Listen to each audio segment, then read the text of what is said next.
خێراتی کاک فەیسەڵ دەکەم کە بۆ سەردانی کردوم کوڕی دەماڵەیەکی بەڕێز کوڕی پیاوێکی بەڕێز کە دۆستی دێرینی هەواڵڵام جلالەوە خۆیان و برەماڵەکان خزمەتێکی زۆری شۆڕش و میلەتەکەیان کردووە. وەختی خۆشی هەر لەسەر داوای من خۆی کاندید کرد لەسەر لیستی هاوپەیمانی لە 15 سۆران سەر بە پارێزگای هەولێر. بۆیە داواکارم لە خەڵکی حەوزەی سۆران لە ڕۆژی دەنگدان لە دەیدا بستە سەر سنوورخانی دەنگدان و دەنگ بە نوێنەری ڕاستەقینی خۆیان بدەن کە تاکە کاندیدا لە حەوزەی سۆران بۆی نوێنەرایەتی ڕاستەقینەیان بکە لە بەغدا و پارێزگاری لە مافەکانیان بکە. تۆ زۆر بەخێری کاکە فەیسەڵ گیان هیوای سەرکەوتن بۆ خوازم و دڵنیام کە سەرکەوتنە بەزێت.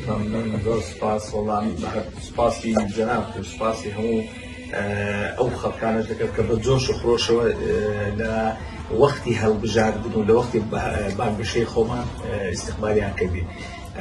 بەڕاستی ئەمەش هەر لەسەر وعدماندایە ئێمە وەکو عائیلەی خۆمان کە هەر لەسەر ڕێبازی بەڕێزمان جلال و باوشی ڕەحمەتی ببینینەوە خزمەت بە هەموو منطقە و هەموو ئەو خەڵکانەی منطقە بگەینە ئینشاءالله.